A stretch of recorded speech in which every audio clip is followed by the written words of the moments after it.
नमस्कार, मैं हूं अनुराधा और आप सबका अनुराधा मेडिकल क्लासेस में स्वागत करती हूं।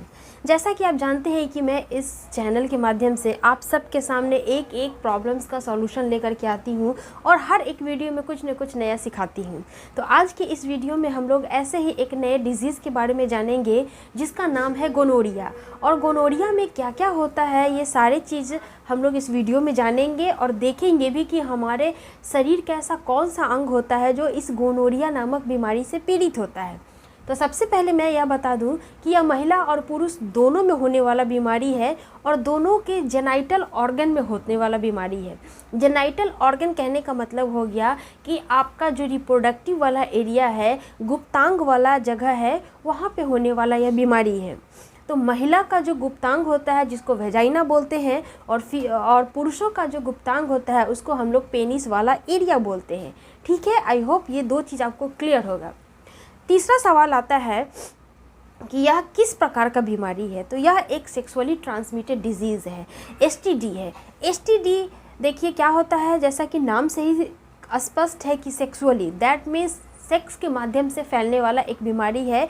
अगर कोई एक व्यक्ति एक से ज़्यादा मल्टीपल पार्टनर्स के साथ संबंध बनाता है, फिजिकली कांटेक्ट में रहता है, तो फिर यह बीमारी फैलने के चांसेस बहुत ज़्यादा बढ़ जाते हैं। तीसरा या फिर चौथा जो भी आपका पॉइंट्स है उसके अगर हम लोग बात करें तो यह बीमारी बहुत ही ज़्यादा कॉमन हो गई हुई है आजकल। जैसा आपका डेली रूटीन है, जैसा लोग लिविंग में रहने के लिए प्रेफरेंस देते हैं और फिर लिविंग में रहने के बाद आगे वो जाएंगे साथ में कंटिन्यू मैरिज तक या नहीं जाएंगे, यह एक क्वेश्चन मार्क लगा रहता है। जिस वजह से क्या होता है, हर बॉय और गर्ल अपने लाइफ में शादी से पहले कई लोगों के संपर्क में आते हैं, लेकिन क्या उन्हें पता है कि उस जो व्यक्ति जिसके साथ हम हैं कांटेक्ट में, उसे कोई बीमारी है या नहीं है, ये हम नहीं आइडेंटिफाई कर सकते हैं ऊपर से देखने में। यह वह व्यक्ति ही बता सकता है कि मेरे में कुछ प्रॉब्लम है या नहीं है। तो जैसा कि यहाँ डायग्राम में देख रहे हैं कि मैं एक स्पष्ट रूप में तो नहीं बट एक रफ डायग्राम बना रखी हूँ पेनिस का। ये हमारा क्या है, पुरुषों का एक क्या है, रिप्रोडक्टिव ऑर्गन है जिसको पेनिस बोल रहे हैं। और ये महिलाओं में जो रिप्रोडक्टिव ऑर्गन होता है वजाइना जिसको बोलते हैं। तो यह पुरुषों में पाए जाने वाला क्या है, रिप्रोडक्टिव ऑर्गन है जिसको कॉपुलेटरी ऑर्गन भी बोलते हैं, जो सेक्सुअली रिलेशन बनाने के लिए यही रिस्पॉन्सिबल होता है।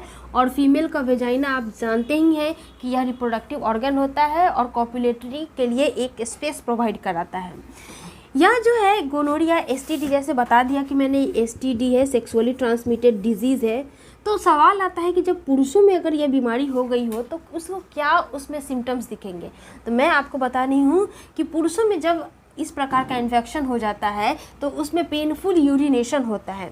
पेनफुल यूरिनेशन का मतलब हो गया, जब आप यूरिन को त्यागेंगे तो फिर आपको दर्द महसूस होगा, ऐसा फील होगा कि हमें किडनी पे बहुत ज़्यादा जोर लगाना पड़ रहा है। एकदम इजी वे में जैसे यूरिन पास आउट होता है वैसे ना होकर के थोड़ा सा आपको प्रेशर लगाना पड़ रहा है। और जब आप प्रेशर लगा रहे हैं तो पेट में दर्द हो रही है, ऐंठन हो रही है, इस प्रकार का यह सिम्टम्स दिखेगा। देखिए मैं आपको पहले ही बता देती हूँ, कोई अगर एक सिम्टम मैच हो रहा है तो आपको घबराने का ज़रूरत नहीं है। एक के अलावा अगर 3-4 सिम्टम्स कॉमन दिख रहे हैं तो फिर आप इसे आइडिया लगा सकते हैं कि हाँ मेरे में ये सारी बीमारियां होने की पॉसिबिलिटी है। उस केस में आपको जल्दी से जल्दी जितना हो सके डॉक्टर से मिल कर के टेस्ट करा करके अपने डिजीज़ के बारे में पता लगा करके फिर उसका ट्रीटमेंट कर सकते हैं। दूसरा है पास लाइक डिस्चार्ज थ्रू पेनिस। ये देखिए, ये जो आपका यहाँ पे क्या होता है, यूरिन को पास आउट करने के लिए यूरिनरी पोर होता है, यहीं से यूरिन पास आउट होता है। तो इस वाले जगह से क्या होता है, बहुत ही ज़्यादा स्मेली कहने का मतलब दुर्गंध वाला क्या होगा, फ्लूइड डिस्चार्ज होगा येलो कलर का। कैसा होगा, येलो पीला कलर का डिस्चार्ज फ्लूइड होगा जो बहुत ज़्यादा स्मेल करेगा और लगेगा कि घाव जैसा पस निकलता है। उस तरह के आपका पेनिस के साइड वाले एरिया से जो आपका यूरिन पास आउट करने का जगह है वहाँ से पास आउट होता है। नेक्स्ट पेन होगा, ऑब्वियसली पेन होगा बिकॉज आपका इंटरनली प्रॉब्लम हो रहा है। तो जब आपका इंटरनली कोई चीज़ डैमेज हो जाता है तो उस केस में आपको दर्द ज़रूर फील होता है। तो ये पुरुषों में होने वाले कुछ सिम्टम्स है। अब जब फीमेल का बात करेंगे तो फीमेल में क्या क्या आपको सिम्टम्स देखने को मिलता है, ये भी बहुत इंपॉर्टेंट है। जो महिलाएँ हैं वो इसे गौर से सुनेंगे और ध्यान देंगे कि क्या आपके पास भी इस तरह के सिम्टम्स है, कोई लक्षण दिख रहे हैं तो आपको मिलना चाहिए डॉक्टर से। जस्ट बिकॉज कि हम ह्यूमंस हैं और ह्यूमंस की कुछ नीड्स होती हैं, जिसमें फ़िज़िकली जब हम एक दूसरे के कांटेक्ट में आते हैं तो फिर इसके भी बहुत सारे बेनिफिट्स होते हैं। और वो प्रोसेस को करने के लिए अगर आप कंटिन्यूअसली इस तरह के प्रोसेस को फॉलो कर रहे हैं, जिसमें अगर कुछ पेन फील होता है आपको, पेन कहने का मतलब अगर आपको दर्द हो रहा है यूरिनेशन में, यानी कि जब आप यूरिन करने जाते हैं बाथरूम में तो फिर आपको दर्द महसूस होती है, तो उस केस में आपको गोनोरिया होने के चांसेस हो जाते हैं। सब जानते हैं कि ये हमारा क्या होता है, ये और ये दो पोर होते हैं। ये आपका यूरिनरी पोर होता है, यहाँ से यूरिन पास आउट होता है, और ये वेजाइनल पोर होता है, जहाँ से क्या होता है, मेंस्ट्रुएशन होता है, ठीक है, जिसको हम लोग पीरियड्स भी बोलते हैं। तो फिर आपका इस यूरिन वाला जो रास्ता है, यहाँ से जब हम लोग यूरिन पास आउट करेंगे तो यहाँ पे आप बर्निंग सेंसेशन फील करेंगे। बर्निंग का मतलब हो गया कुछ जलन महसूस होगा, साथ ही साथ यहाँ पे पेन भी होगा, और येलो कलर का जो आपका यूरिन पास आउट होता है, येलो बहुत ज़्यादा डार्क येलो हो जाएगा, डार्क येलो हो जाएगा, और साथ ही साथ इसमें क्या हो, प्लस इसमें क्या हो जाएगा, स्मेल भी आने लगेगा।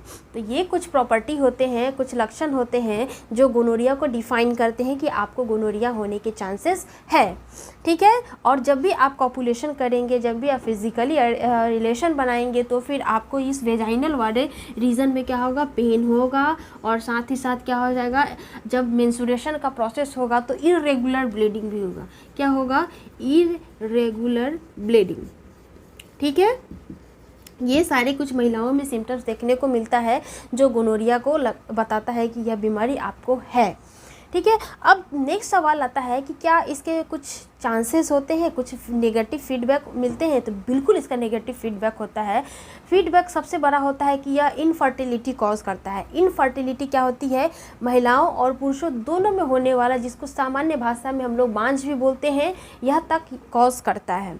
इनफर्टिलिटी मेल और फीमेल दोनों में कॉज करता है। मैं नेक्स्ट वीडियो में बताऊँगी कि इनफर्टिलिटी कैसे हो जाती है, ठीक है। तो मेरे साथ चैनल को जो भी देख रहे हैं उसको सब्सक्राइब कर लीजिएगा और बेल आइकन को भी प्रेस कर लीजिएगा, ताकि मैं जो भी इम्पॉर्टेंट टॉपिक को आप सबके साथ शेयर करूँ उसका नोटिफिकेशन आपके पास जाए और आप उसको देख करके कुछ सीखें और समझें, ठीक है। तो ये हो गया आपका कॉम्प्लिकेशंस। और फीमेल में एक कॉम्प्लिकेशंस होता है प्रेगनेंसी के टर्म में। प्रेगनेंसी जो होती है, प्रेगनेंसी के लिए आप जानते हैं कि हमारे क्या होने चाहिए, हमारे जो वेजाइनल एरिया है उसको भी स्ट्रांग होना पड़ेगा, साथ ही साथ यूट्रस को भी बहुत स्ट्रांग होना पड़ेगा। लेकिन जब गोनोरिया हो जाती है तो ये इसके जो पैथोजेंस होते हैं आपके यूट्रस में पहुंच करके यूट्रस में इन्फेक्शन कॉज कर देते हैं, जिस वजह से बेबी को कैरी करने में बहुत परेशानी होती है और आपको क्या हो सकता है, इनफर्टिलिटी कॉज कर सकता है। इनफर्टिलिटी किस लिए होती है ये बहुत जल्दी मैं नेक्स्ट वीडियो में आपके साथ शेयर करने वाली हूँ, तो मेरे साथ हमेशा जुड़े रहिएगा, ठीक है। अब नेक्स्ट आता है इसका सॉल्यूशन क्या है। सॉल्यूशन क्या है, अगर किसी व्यक्ति को इस तरह से है तो उसका समाधान यही है कि जब भी आप मल्टीपल पार्टनर्स के साथ संबंध बनाते हैं तो आपको हमेशा प्रोटेक्शन यूज़ करना है। प्रोटेक्शन के साथ साथ जब भी यूरिन को बाहर पास आउट करते हैं तो आप को क्या करना है, पानी से, ठंडे पानी से वॉश करना है। अगर आपको ईचिंग वगैरह हो रही है जेनाइटल रीजन में तो हमेशा 3-4 घंटे पर क्या है, आपको बाथरूम जाना है, अपने वेजाइनल एरिया को या फिर पेनिस वाले एरिया को वॉश करना है। साथ ही साथ कुछ एक ऑइंटमेंट्स को भी इस्तेमाल में ला सकते हैं जो आपको बर्निंग सेंसेशन को या फिर ईचिंग को कम कर सकता है, ठीक है। आप किसी डॉक्टर के पास जाएंगे तो वो बता देंगे कि कौन सा आपको मेडिसिन यूज़ करना है, ठीक है। तो ये था आपका गोनोरिया के बारे में। मैंने कम टाइम में बहुत सारी चीज़ें बता दी। आई होप आपको कुछ नया सीखने को मिला होगा, और अगर कोई व्यक्ति इससे संबंधित ग्रसित है तो फिर इस तरह के प्रोटेक्शन वगैरह को यूज़ करें, आप बहुत जल्दी स्वस्थ हो जाएंगे। साथ ही साथ मेडिसिन खाएंगे तो गोनोरिया को ख़त्म भी किया जा सकता है, ठीक है।